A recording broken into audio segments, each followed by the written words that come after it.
নগাঁও কৃষি বিভাগৰ এক নগ্ন স্বৰূপ আজি আমি প্ৰাগ নিউজৰ দৰ্শকক দেখুৱাবলৈ চেষ্টা কৰিম। মই কেমেৰা পাৰ্চন লগ্নজ্যোতিক প্ৰথমতে ইয়াৰ যোনটো চৌদি সেই চৌদিটো দেখাবলৈ অনুৰোধ কৰিছোঁ। আৰু মই য'ত উপস্থিত আছোঁ এয়া হৈছে ৰকিবুলৰ গৃহ সমষ্টিৰ চামগুৰিৰ অন্তৰ্গত নগাঁও ডিষ্ট্ৰিক্ট এগ্ৰিকালচাৰৰ অধীনস্থ লাউখা যোনটো চিডছ ফাৰ্ম আছে, অৰ্থাৎ বীজ উৎপন্ন যোনটো ফাৰ্ম আছে, ফাৰ্মত উপস্থিত হৈছোঁ। আৰু এই ফাৰ্মৰ কি পৰিস্থিতি, অৰ্থাৎ নগাঁও কৃষি বিভাগে কি ধৰণে উন্নতি কৰিছে, অৰ্থাৎ ৰাইজৰ মাজত কিমান ধৰণে তেওঁলোকে কাম কৰিছে, সেয়া দৃশ্য আজি দেখুৱাবলৈ প্ৰথমতে মই যত্ন কৰিম। আৰু ইয়াৰ দৃশ্য মই প্ৰথমতে দেখুৱাইছোঁ, কেমেৰা পাৰ্চন লক্ষ্যজিতে দেখুৱাইছে। এয়া যোনটো গৃহ, এই গৃহটো দেখুৱাইছোঁ। আৰু ইয়াত দুখন বেনাৰ পাইছোঁ আমি আহি পেলাই, যোনখন বেনাৰ স্পষ্ট হিচাপত লিখা আছে যে এইখন যোনখন নগাঁও ডিষ্ট্ৰিক্টৰ এগ্ৰিকালচাৰৰ অধীনস্থ যোনটো কৃষি ফাৰ্ম আছিলে সেই ফাৰ্মৰ দৃশ্য আৰু দুখন বেনাৰতে উল্লেখ কৰা আছে। আৰু এই দুখন বেনাৰৰ পৰা আমি স্পষ্ট হৈছোঁ যে ইয়াৰ নগাঁও এগ্ৰিকালচাৰ বিভাগৰ অন্তৰ্গত যোনটো লাউখা ব্লকত আছে বীজ ফাৰ্ম, আৰু এই বীজ ফাৰ্মৰ দৃশ্য দেখুৱাইছোঁ। এনেদৰে ইয়াত কিন্তু কোটি কোটি টকা এগ্ৰিকালচাৰ বিভাগে আবণ্টন দিছিলে ৰকিবুলৰ কাৰ্যকালত। কিন্তু দেখা গৈছে যে যি পৰিস্থিতি, এই পৰিস্থিতিৰ পৰা স্পষ্ট যে নগাঁও এগ্ৰিকালচাৰে ইয়াত যে লুণ্ঠন চলাইছে এই ফাৰ্মৰ নামত, সেয়া দৃশ্য এয়া। আৰু এইফালে প্ৰথমতে এখন ট্ৰেক্টৰ মই দেখুৱাইছোঁ, যোনটো মিনি ট্ৰেক্টৰ বুলি কয়। এই ট্ৰেক্টৰটো হয়তো আজি নহয়, বিগত কিমান বছৰ ধৰি ইয়াত পৰি আছে তাৰ বিষয়ে আমি জানিম। ইয়াত যোনজন চতুৰ্থ বৰ্গৰ কৰ্মচাৰী আছে তেওঁৰ পৰা জানিব চেষ্টা কৰিম। আৰু তাৰপিছত আমি গৈ আছোঁ যোনটো ইয়াত ভঁৰাল আছিলে, অৰ্থাৎ এই ভঁৰালটো কি পৰিস্থিতি, সেই ভঁৰালৰ দৃশ্য দেখুৱাবলৈ আমি ভিতৰলৈ প্ৰৱেশ কৰিছোঁ। এতিয়া এই ভঁৰালটো কি পৰিস্থিতিত আছে সেয়া দৃশ্য দেখুৱাম। অৰ্থাৎ বীজ উৎপন্ন কৰি পেলাই, অৰ্থাৎ ইয়াত যোনবিলাক বস্তু ৰাখিব লাগে, কৃষি ফাৰ্মৰ যি বস্তু ইয়াত ৰাখিব লাগে সেয়া দেখুৱাবলৈ চেষ্টা কৰিছোঁ। মই ভিতৰত সোমালে অলপ কষ্ট হৈছে, যিহেতু হাবি জংঘলে আৱৰি ধৰিছে। দেখুৱাইছে লক্ষ্যজ্যোতি কেমেৰা পাৰ্চনে দেখুৱাইছে, এইটো আছিল ভঁৰাল।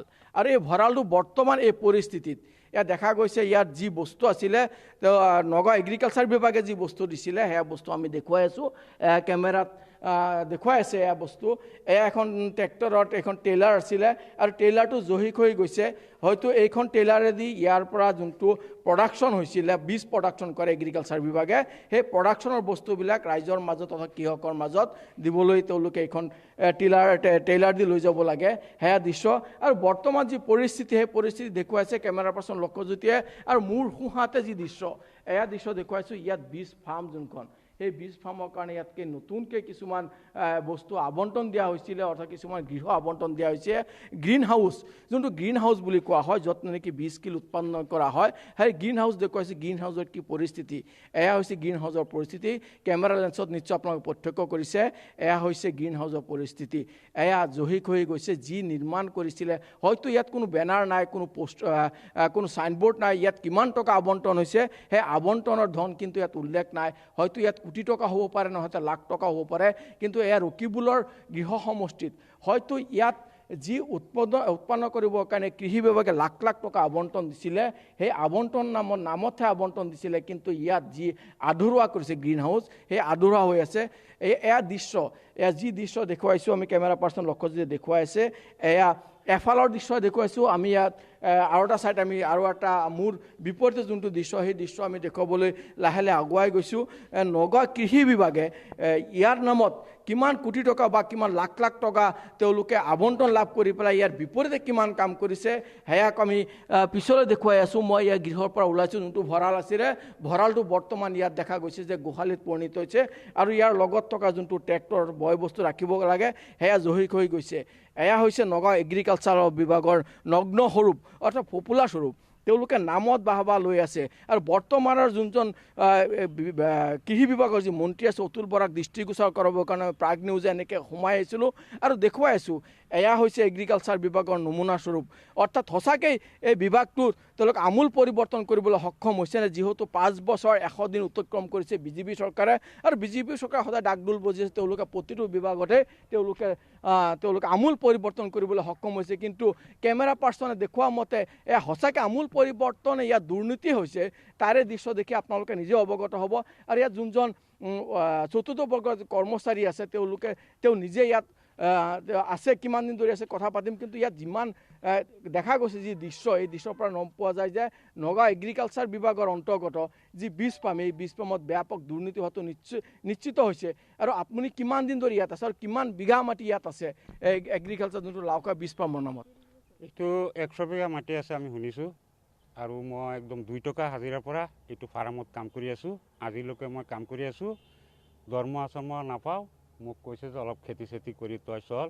মই মৰাপাট অলপ কৰিছিলোঁ, হাতী মহে ভাঙি কৰি চেচ কৰিছে, অকণমান মই পাইছোঁ। যেনে তেনে পৰিয়ালটো লৈ ইয়াত চলি আছোঁ আৰু মই চাই আছোঁ। আপোনাৰ চতুৰ্থ বৰ্গসভাই নিযুক্তি দিছিল নেকি ইয়াত? কৈছিলে মোক অফিচাৰে কৈছিলে যে তই পৰিয়াল লৈ থাক আৰু অলপ খেতি চেতি কৰি তই যেনে তেনে চল। খেতি ইয়াত নহয়, হাতী মহে চেচ কৰি দিয়ে। এতিয়া কঠীয়া ধান আহিছিলে, চৰকাৰে কঠীয়া পেলাইছে, অলপ অলপ নিছে, বানপানী হোৱা নাই, অলপ অলপ নিছে। তাৰপিছত এতিয়া কঠীয়া গৰে খাই আছে। ইয়াত আপোনাৰ কিমান 100 বিঘা মাটিৰ কথা কৈছে? 100 বিঘা 100 বিঘা মাটিৰ পৰা প্ৰডাকশ্যন এগ্ৰিকালচাৰে কৰিছেনে নগাঁও জিলাত? নাই। বাকী মাটিখিনি কি পৰিস্থিতিত আছে? জংঘল হৈ আছে এতিয়া। জংঘল হৈছে। ইয়াৰ যোনটো বিষয়া আছে তেওঁলোকে আহি পেলাই আহে এতিয়া কৰিছে। কঠীয়া পেলাইছে যে চবেই আহিছে, আমাৰ এইটো ছাৰ আহিছে, আমাৰ নগাঁও মানুহ আহিছে, চবেই আহিছে। দেখা গৈছে যে যিটো আপোনাৰ গ্ৰীণ হাউচ আছিলে, গ্ৰীণ হাউচটো যি মাত্ৰ আধা নিৰ্মাণ কৰিলে জহি হৈ গৈছে। এইটো ক্ষেত্ৰত আপুনি যদি ইয়াত থাকে আপুনি কি দেখা পাইছে? গ্ৰীণ হাউচটো বনাইছিলে, কাৰেণ্ট নাই ইয়াত, কাৰেণ্টৰ কাৰণে হোৱা নাই। তাৰপিছত ধুমুহা আহি পলিটিং চলিটিং চব উৰাই নৰ্দবন্ধ কৰি চেচ কৰি দিলে। মই অলপ হেৰি কৰি ৰড চড অলপ আছিলে, মই আনি ইয়াত থৈ দিছোঁ ঘৰত। আৰু নেট চেট ফালি ভঁৰাল আমি দেখুৱালো, এই ভঁৰালটোৰ অৱস্থা নাই। ভঁৰালটো হাতীয়ে ভাঙিছিলে সেই বছৰি। মই এই কিমান বছৰ আগত ভাঙিছিলে? ভাঙিছে আপোনাৰ 7-8 বছৰ আগত ভাঙিছে। তাৰপিছত কিন্তু বিভাগে কোনো ধৰণৰ পদক্ষেপ লোৱা নাই? আহিছে, চাই গৈছে। চাইহে গৈছে। চাই গৈছে। আৰু ইয়াৰ পৰা আপোনাৰ যোনটো এডিঅ' কোন আছে ইয়াত? ইয়াত এডিঅ'টোতো আমি ক'ব নোৱাৰিছোঁ। এডিঅ'জন আহে নে নাই ইয়াত? আহিছিলে, আহে। আহি পেলাই কি কৰে? আহি চাইছে, কঠীয়া চঠীয়া এইবিলাক চাইছে, ফাৰ্মৰ পৰিস্থিতি চাইছে, চবেই আহিছে। পৰিস্থিতিটো চাইহে, ইয়াত কিন্তু কাম নহয় তেনেকুৱা। কাম এতিয়া নহ'লে আমি কি কৰিম? ইয়াতে চাই আছে, আমাৰ ছাৰবিলাকে চাই আছে। কিন্তু ইয়াত বীজ ফাৰ্ম বুলি কোৱা হয়, বীজটো উৎপন্ন ইয়াত কৰে জানো? বীজটো আগত কৰিছিলে, এতিয়া যে কিমান বছৰ আগত কৰিছিলে? এতিয়া 10 বছৰ 12 বছৰ আগত কৰিছিলে। হাতীৰ কাৰণে এতিয়া নকৰে। এইটো গোদামত ধান থৈছিলে ভৰাই, 400-500 মান ধান থৈছিলে, হাতীয়ে ভাঙিছে। হাতীয়ে ভাঙাৰ পিছত সেইটো গোদামত দিছোঁ, সেইটো গোদামত 2 দিন পাছত সেইটো গোদামত হাতীয়ে ভাঙিছে। ইয়াত আমি গম পোৱা মতে যোনখিনি মাটি আছে, 100 বিঘা মাটি আছে, ইয়াত বেলেগ মানুহে কৰি আছে, বেলেগ কৃষকে কৰি আছে বুলি আমি গম পাওঁ। নাই, বেলেগ কৃষক কৰা নাই, আমি কৰিছোঁ। আমি অলপ কৰিছোঁ, হাতী মাটি চেচ কৰি দিছে।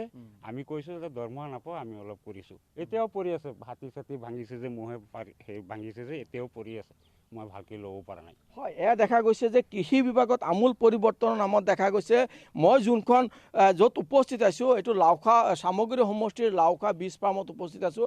আৰু দেখা গৈছে যে 100 বিঘা মাটি, 1-2 বিঘা মাটি নহয়, 100 বিঘা মাটি এগ্ৰিকালচাৰ ফাৰ্ম, বীজ ফাৰ্ম বুলি আছিলে।